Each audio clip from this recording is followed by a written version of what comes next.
Welcome.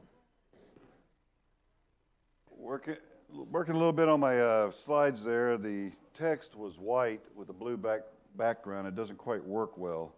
Works great on my monitor at home, but not here, so I have to work on that a little bit. This is Genesis Part 2. If you're interested in Part 1, you can find some of the videos on our website. If you'd like to catch up as to what happened before we start today.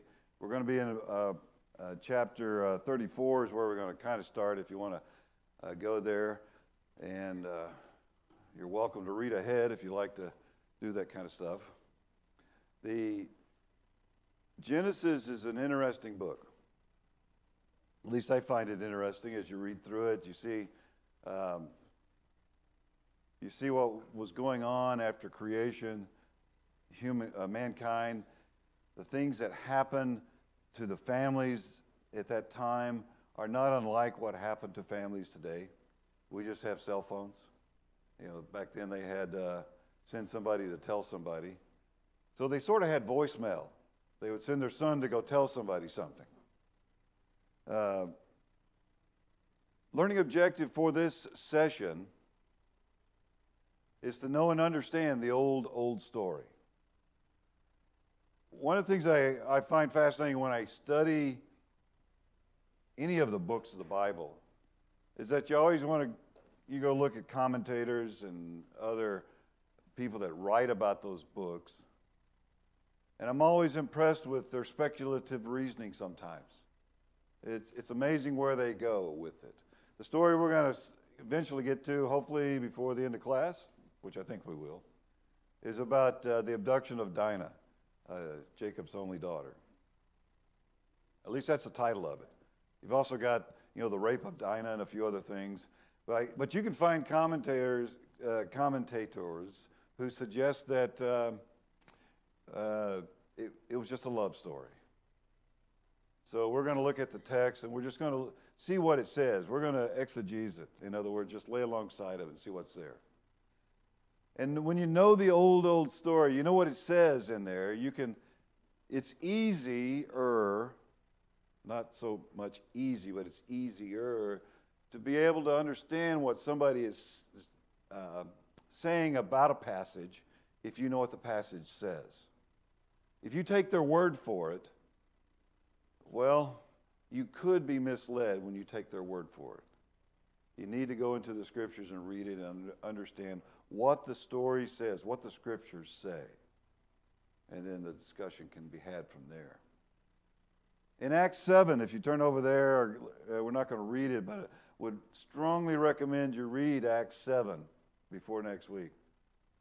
And the reason for that is Stephen does a great job of refreshing the memory of the Sanhedrin about the old story.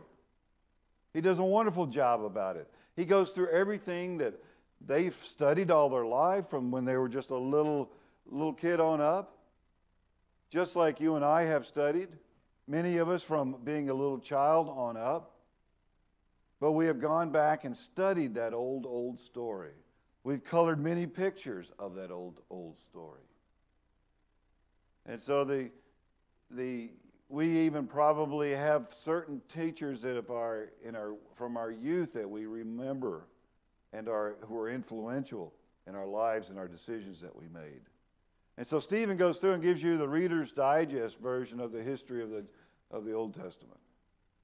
It's pretty cool. And at the end of it, he gets killed because he reminded them of what they did. That's not cool. But the story, he said, the refreshment that he gave to those particular people of the Sanhedrin, is just a wonderful story to read. You should read that often.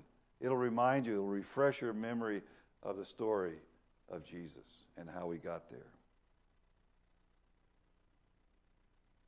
So we're going to have a recapitulation, which means we're going to go back and kind of look at what we've done. So when you look at Genesis 1, I tell you what, before we get into the recapitulation, let's go to our Heavenly Father in prayer. Our Father in heaven, we're so grateful for this new year, for this opportunity that lies ahead of us as we know in time to make resolutions, to stand by those resolutions, and also maybe not even to follow them, but at least we have the opportunity to make them. We're so grateful for this life that you've given us. We are grateful for the blessings that come our way, the things that you have made for us to enjoy and to live in, and just that the fact that you would send your Son so that we might have the hope of salvation. As we study this old story, let us know and become familiar with what it says so that we might know what you want us to know in a way that is uplifting, encouraging, and that we might glorify you throughout the community. And in Christ's name we pray. Amen. So we saw in Genesis 1, the 6 days of creation. That was pretty cool to go back and to look at those and just to step through those days of creation.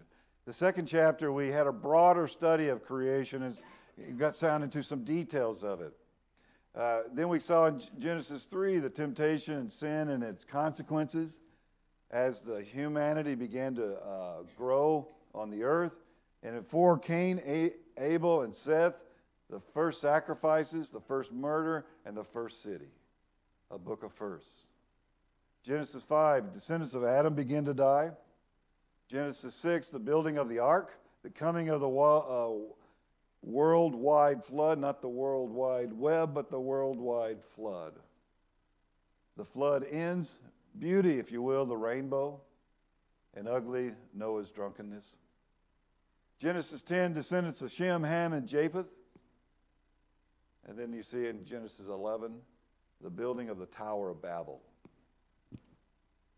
Genesis 12, the call of Abram. Genesis 13, Lot's unwise choice. You know, we've probably heard many sermons about that one. He chose the fields that were greener, and he went towards Lot and Sodom and Gomorrah and so forth. And Abram went the other direction to the less green fields. Let me get back there. Abram saves Lot and meets Melchizedek. Genesis 15, the promise of a son and of a land to Abram and the land. The story of Hagar and Ishmael. In Genesis 17, the renewal of the promise, the institution of circumcision, new names, Abraham and Sarah. Institution of circumcision, we're going to see that plays a big part in the story that we're going to study today in chapter 34. A covenant that was, if you will, made between Abraham and his people, his descendants, his family, this particular procedure of circumcision. Genesis 18, searching for 10 righteous souls. You know, the Sodom and Gomorrah were going to be destroyed. So Abraham negotiated and talked about, well, if there's just a few there. And then the destruction of Sodom and Gomorrah, Lot's salvation. He was led out of that city, if you will, kicked out of that city, or forced out of the city, and he was saved from that destruction. Genesis 20, Abraham lied to Abimelech. And something about, she's my sister. Was it really a lie? Well, the reasons behind it, Abraham didn't have faith in God, we saw. He was afraid that because of the beauty of his wife, she was going to be taken away from him and he would be killed. We saw that did not happen. God intervened. Genesis 21, the birth of Isaac and the putting out of Hagar and Ishmael. Genesis 22, the offering of Isaac. And you recall where Abraham was told to go into a certain mountain, and he was to offer his son Isaac. But the angel stopped him, and a ram was provided. In Genesis 23, very touching chapter, Sarah's death and burial. You might recall that Abraham, he knew Sarah for a long, long time. They kind of grew up together. And so the love of his life literally passed away. And you could see the sadness, the way he grieved. He lay down by her. He was saddened. And after the grieving period, he got up. He buried her. And it was just a sad moment in his life that we were able to see and experience. Genesis 24, Isaac married Rebekah 25, Abraham married Keturah. You see that he was able to overcome his grief and the passing of his love of his life, and he was able to marry again. And he had sons and daughters. Isaac's sons, Esau and Jacob, were born. Genesis 26, Isaac and Abimelech. Something about, she is my sister. It recurs again, the wives of Esau. In this sense, this one, we saw that Esau went out and married the wives of the gals from the area. Oh, his parents were upset. That was such a problem for them because of his decision to do that. Genesis 27, Jacob deceitfully gets the blessing. You know about that story. How many times have you heard that when you were growing up? Put some hairy sheepskin on Jacob, and they were able to fool Isaac. I always thought that was interesting that a sheepskin, is kind of really woolly. It's very thick. I wonder how Esau was. He must have been a very hairy man to be able to fool Jacob that way. Genesis 28, Jacob fled to Mesopotamia. Jacob married Leah and Rachel. You know that story where he was supposed to have one gal and got the other for working for several years, and he was not happy with that, but he was willing to work another period of time to get the gal he loved, and so he winds up with two wives. Jacob's sons, as that story you recall, Leah, God saw that she was not favored by Jacob, and so she was the one that first had sons, first of the two women to have sons. And you saw where Rachel offered her handmaiden to Jacob to have sons through him. Leah also then offered her handmaiden, and there became a kind of a, shall we say, competition between the two ladies to have their husband come by and visit with them often. And then he has, of course, his family grows. Jacob and Canaan in chapter 31. In 32, Jacob wrestled with God and was given a new name, Israel. And then in Genesis 33, we see how Jacob meets Esau again. You recall where there was concern by Jacob that Esau was still, shall we say, upset with him, angry with him. And so he positioned his family in such a way that Jacob didn't get there to meet Esau for a while. All these women and children, slaves and beasts and cattle came by Esau first, as a wave after wave came by Esau. And then when finally Jacob and Esau met, you witnessed that reunion of the two brothers, and that the enmity between them had been overcome by time. And so at the end of chapter 33, we saw that Jacob had been running away from Laban with his family. He was also concerned about Esau, and those two concerns were no longer in his life. You also saw at this time how large his family had grown. Not only did he have, lots of children, 12 boys and one girl. He had 4 wives. He had all kinds of cattle, animals. And if you recall, while he was working with Laban, I'll take all the spotted ones. And so all the spotted ones, that was the only thing that was produced. And so then Laban changes the deal. Okay, I'll take the striped ones. I'm not sure if I'm getting the right order in. The striped was dotted, but what happened after that request is that only striped animals were produced, and so all these animals came over to Jacob's possession. You saw Laban's sons upset about that. Jacob has everything our father owned. We have nothing, and there became tensions. Jacob had quite the entourage when he left Laban.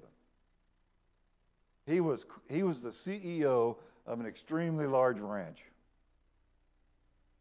His sons were out tending the cattle. When we get into chapter 34 a little bit, he had to buy some land so he could set up his tents on. He was a small town, small business. It was huge what he had. And so you can appreciate the fact, the wealth, the blessing that God gave him during his time, his trials, his travels. And where we wind up with in Genesis 34 here, we begin the story. If you look at Genesis 33, 18 through 20, just to kind of finalize or get our focus on where they're at, we see that Jacob camps east of Shechem. That's where he winds up. And I apologize for not already being there, but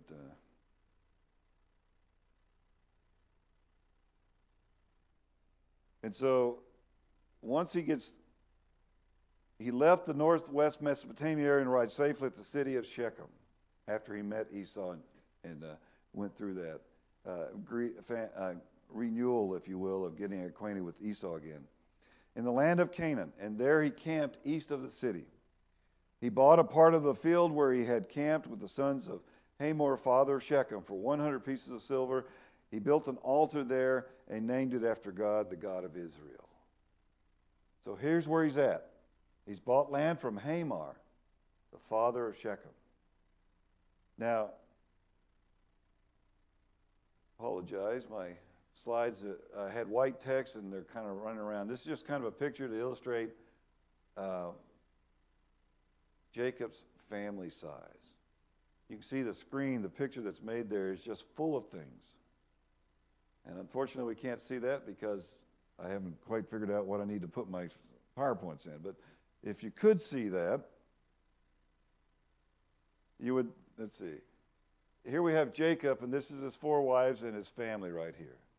So this gives you just, the intent of this slide was to give you a feeling for his family history, or his family genealogy, and who all's in the family. And this is the map to give you he went up to where Laban's family was, up in this Padam Aram.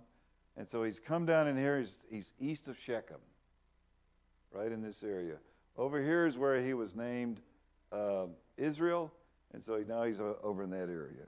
And so this is where our story starts today. He's in this area. So let's start chapter 34, if you want to turn there, and just kind of get this story in our mind. Some have said this story just kind of appears out of nowhere. Just boom, there's the story about Dinah. Some have suggested, as I've been studying this, those commentators, you know, those guys that write about this, that Moses just wrote this and put it here because it happened. But you're going to see that this event also is part of the blessing that's given and is remembered in the blessing in chapter 49. You'll see that happen over there. So this gives you some context to that blessing that's going to come in 49. So at this time, starting in 34, at this time, Dinah, the daughter of Leah and Jacob, went out to visit the women of the land. When Shechem, son of Hamor, the Hivite, the ruler of the land, saw her, he took her and forced her to have sexual relations with him. Shechem fell in love with Dinah, and he spoke kindly to her. He told his father, Hamor, please get this girl for me so I can marry her.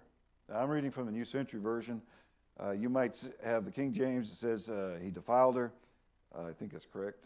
Is that correct? Okay. There's another version that says he disgraced her. I'm not sure. I think it's the NIV that says that. But no matter how you translate that word, it seems to be unfavorable for the actions of Shechem. This version says he forced her. Other versions, there might even be a version out there that says he raped her. I don't recall all the versions right now. If yours has it, just let me know. But something about this gal attracted Shechem. Now, when you read, again, some of the things that are written about this, the question comes up, or at least I believe you have a question.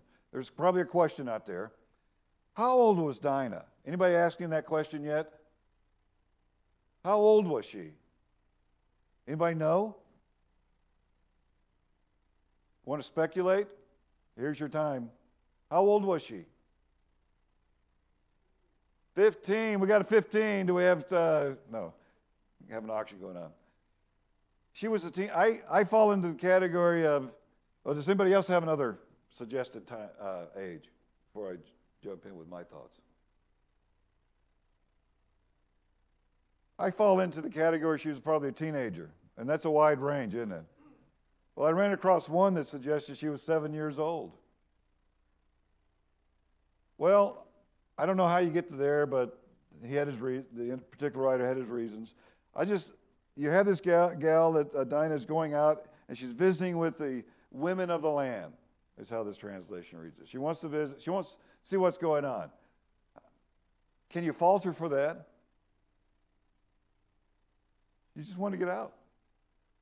Can you imagine living with 12 brothers? I mean, just think about that. That was tough. So she wanted.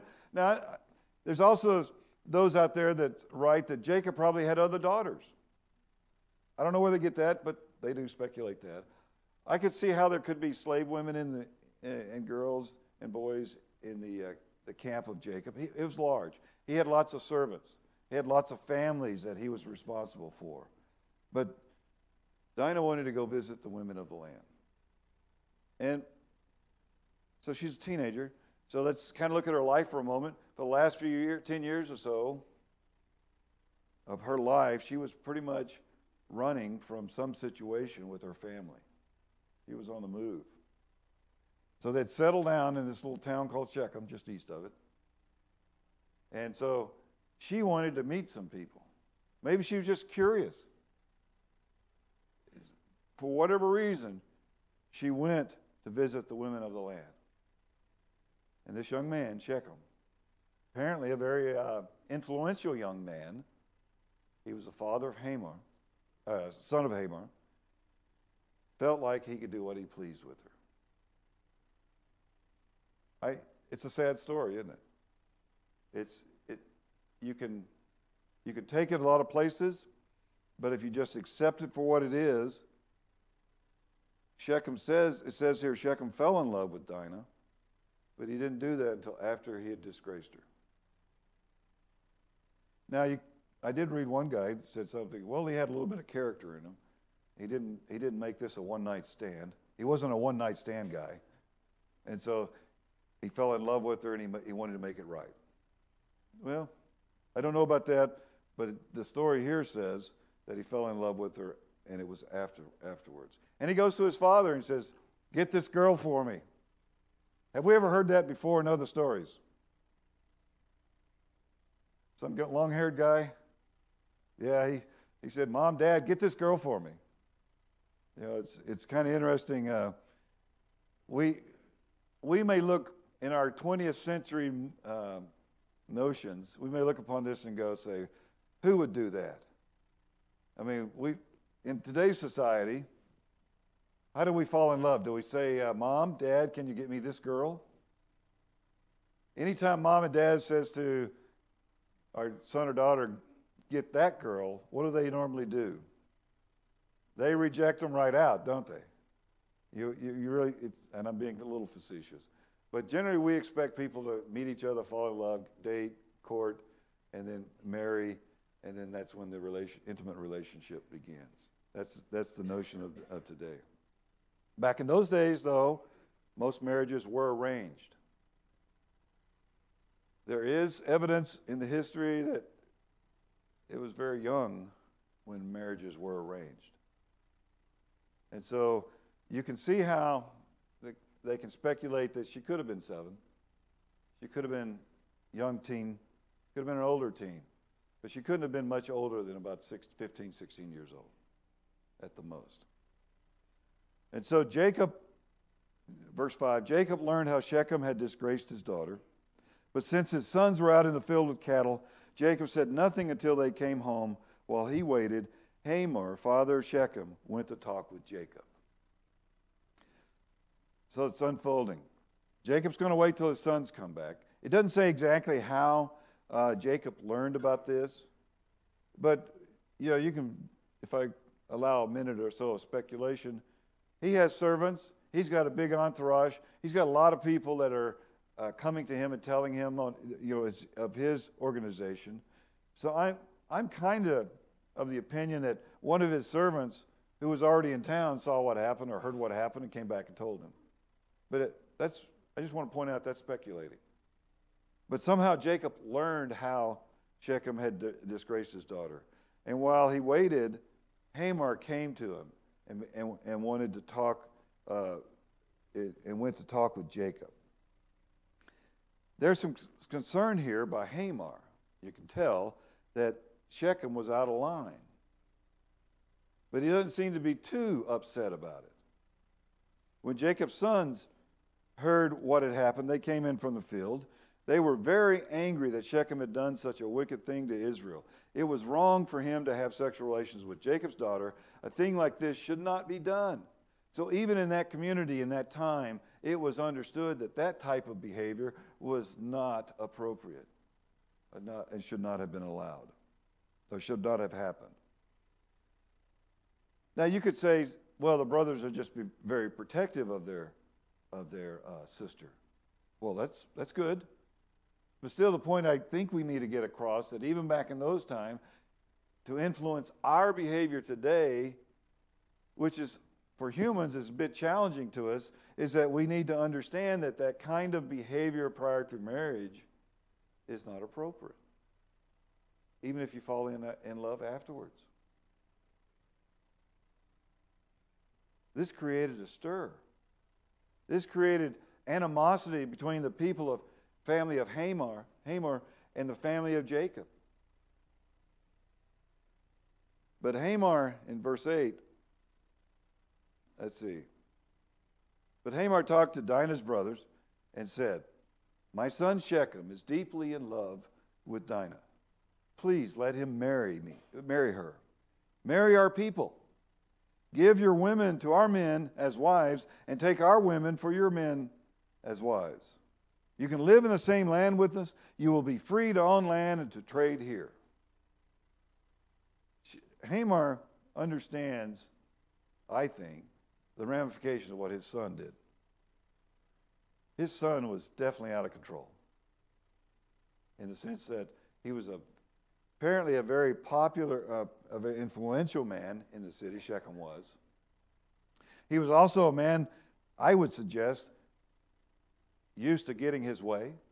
He could have had anyone he wanted, apparently, but he took a liking to Dinah.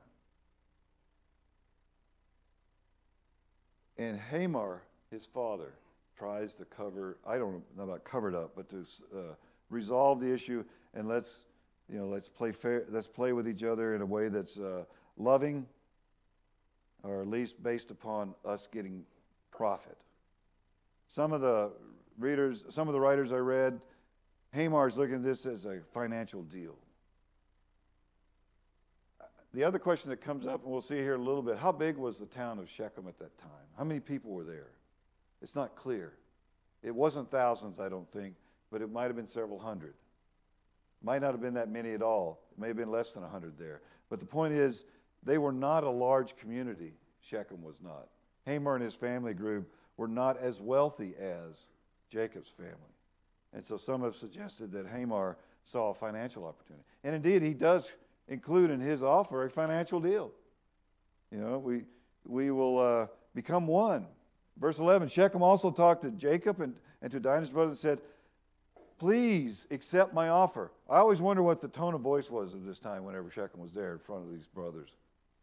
They're all angry at him. And he's in his best regalia. And he's approaching them in his best persuasive voice because he wants this gal. And we'll see later on that Dinah's not even present with all this. She's at Shechem's house at the moment. And so he says, "Please accept my offer. I will give anything you ask. Ask as much as you want for the payment for the bride, and I will give it to you. Just let me marry Dinah." Now, he does sound desperate, maybe. Maybe he's just so deeply in love that he's willing. Now, let me ask you. I'll stop here for a moment. Have you ever been so in love, or you want something you want so bad that you're willing to pay anything for it? Have you ever been there? Have you ever thought you were there? You know, as a teenager, sometimes that first love, when it breaks up, it's the most devastating thing to ever happen to you at that moment. It's the worst thing in your life. You're 15, you fell in love, she broke up with you, or he broke up with you. It's devastating. 2 months later, you meet another person, it's even better. You know. So we have cycles back and forth. Shechem, as we read it, was willing to pay anything for Dinah. Jacob's sons answered Shechem in verse 13. Jacob's sons answered Shechem and his father with lies, because Shechem had disgraced their sister Dinah. The brothers said to them, "We cannot allow you to marry our sister because you are not circumcised. That will be a disgrace to us. But we will allow you to marry her if you do this one thing. Every man in your town must be circumcised like us. Then your men can marry our women, and our men can marry your women, and we will live in your land and become one people. If you refuse to be circumcised, we will take Dinah and leave." The ultimate insult to Shechem. You love her so much that you're willing to do anything, but if you don't do this one thing, we're going to take her and leave. Well, how many in here, guys, how many here think this is a fair deal? No hands? This is a fair deal, right? Well, verse 18, what they asked, seemed fair to Hamor and Shechem. All right. Seems fair to them. And so Shechem quickly went to be circumcised because he loved Jacob's daughter. So he went immediately and had this procedure done. Now Shechem was the most respected man in his family. All right? In verse 20.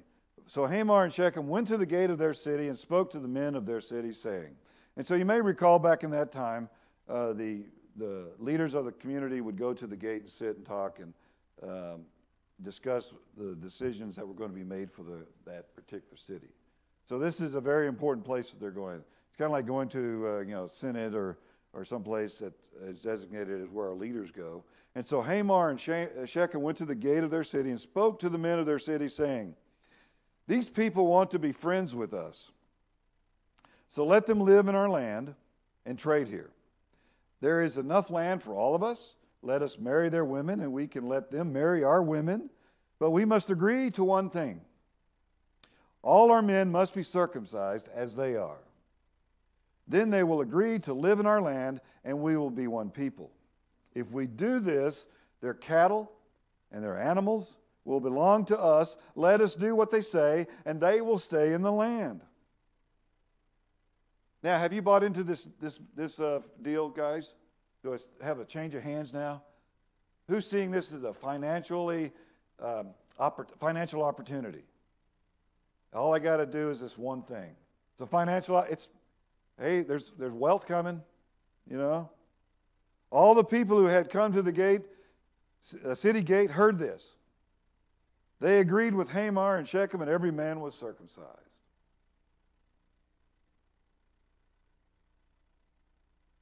They agreed it was a fair deal. Now, I don't know how many people, again, that we're talking about here. I don't think it was thousands.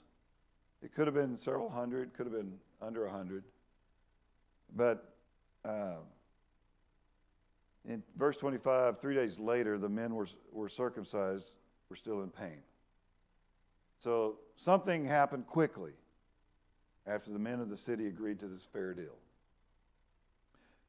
Circumcision is something that's more, the procedure normally is applied to babies, after a certain, in Jewish time frame, it was eighth day of circumcised.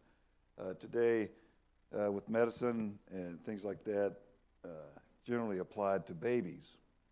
When it's applied to an adult male, it's very debilitating. And you can imagine back in this time, the only anesthetic, only medicine available might have been alcohol. So these individuals, these men, were in much pain. And so as they're recovering, looking forward to this wealth that's going to come to them, and they know that the pain is worth it, two of Jacob's sons, Simeon and Levi, Dinah's brothers, took their swords and made a surprise attack on the city, killing all the men there. They killed Hamor and his son Shechem, and then took Dinah out of Shechem's house and left. So you had two brothers. They were angry. They took vengeance on this town. So they took advantage of these men, killed them all. Again, when you read the writers that like to write about this stuff, they said, well, they probably couldn't have done it by themselves. They probably brought their men servants with them, and therefore they were able to kill them all with their men servants. I don't know. But they would have had men servants. Could have been. But the fact is, if it's less than 100 people and all your men are incapacitated, two men can do a lot of damage.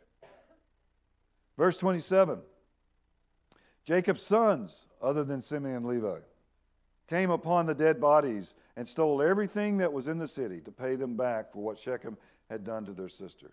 So the brothers took the flocks, herds, and donkeys, and everything in the city and in the fields. They took every valuable thing the people owned, even their wives and children and everything in the houses. They plundered this city. They took everything out of it. Even though two men, Simeon and Levi, were the ones that did the slaughter, the rest of the brothers came along and took the stuff. You know, they took everything. Then Jacob came to Simeon and Levi. You have caused me a lot of trouble, Jacob says to him. Now the Canaanites and the Perizzites, those who live in the land, will hate me. Since there are only a few of us, if they join together to attack us, my people and I will be destroyed. Again, fear comes upon Jacob as he realizes that the community around him is going to see what his sons did and be afraid of Jacob's family and come together and possibly destroy them. While I can understand the anger of Simeon and Levi about the disgrace that Dinah experienced at the hands of Shechem, what they did was not justified. What they did was dealing treacherously with Shechem and Hamor. But the brothers said, this is how they justified it, we will not allow our sister to be treated like a prostitute. Now, while you can admire that, their desire to protect their sister, they were adamant about that. And thus they showed their anger. And when you get over to chapter 49, you're going to see that Jacob remembers that. That in their anger, what they did. So, here we go. All right, 5 minutes left. Any comments at this point? Yes, ma'am.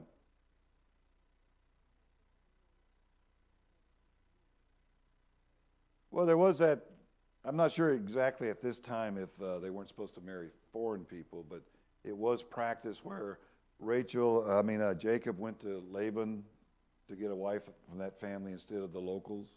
Esau married women in the local area and gave his parents all kinds of trouble because of that marrying of those women. They didn't take any. Well, they took the women. It doesn't say they necessarily took them to be wives, but they did take the women. But they did take their wives, but it doesn't say they then put them in their tent as their wives. Right. I took it as they took the women as slaves and brought them into their corporation, if you will, like that. But so.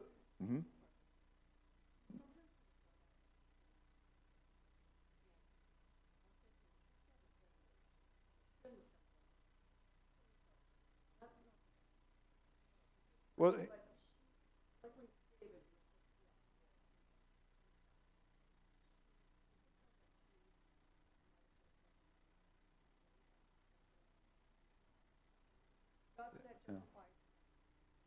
Well, Linda's talking about that maybe Dinah put herself in that situation where she might have been accosted as a result of putting herself in that. I don't know if that's a conclusion. I know I've read writers that have concluded she shouldn't have been there, that kind of stuff. I don't take that position. She was going to meet the women of that town, get to know them. The fact that it was known in that community or was accepted in that community that this kind of behavior was not appropriate, Shechem was extremely out of line. He was exceptionally wrong. Right. But it's interesting how the writers will, depending on how they want to spin it, will kind of cast blame upon Dinah. And I don't think the scriptures have any blame on Dinah in this regard. It was Shechem who bore the blame entirely, in my opinion, on this particular event. Yeah, well, if you're talking about a party, that's a little different. But if you're just going to town to visit people, that's another thing. But anyway, anybody else? Any comments?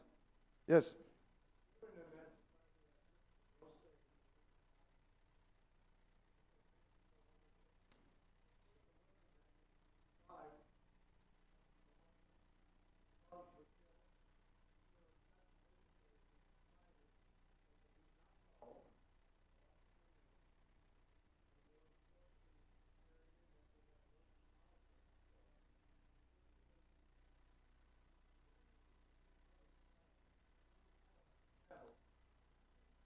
Right. They didn't have the power that women have today.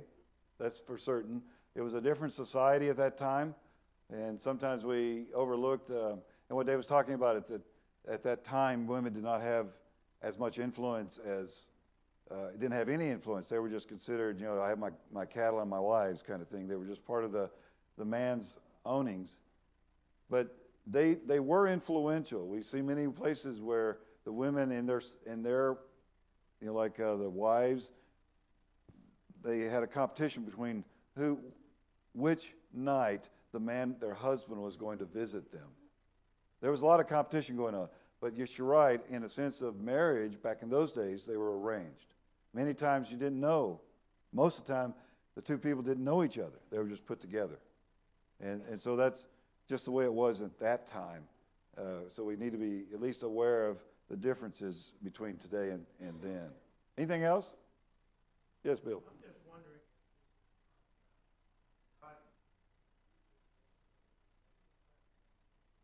what he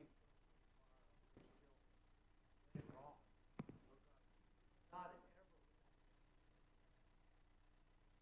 So maybe this was allowing so that show them it's not all right. Just because you agree to marry someone chosen group, just because you agree, not agree. So maybe this is something later on we're going to find that when they were rebuilding the wall, he required all of those people who had been married, people that were not part of the chosen people, divorcing so that they family. So maybe this is the precedent that he's setting, saying, hey, it's not all right. Right, and it could be that it could be applied in that manner. The fact is, though, that at this time, what Bill is saying is could be, and I'll kind of make it short, that this is an example that God is allowing to emphasize how he wants his people to be later on. But when you look at just the facts, the way it lays out, everyone in that area knew that the behavior of Shechem was wrong. So it was already known fact that behavior was inappropriate. But Shechem went out of his way to accost Dinah. We're out of time. Thank you very much. Your assignment is to go ahead and read ahead. And if you'd like, read backwards too to get familiar with what's happened before. Read Acts 7 and get the shorter version of the history of the people of Israel. Thank you.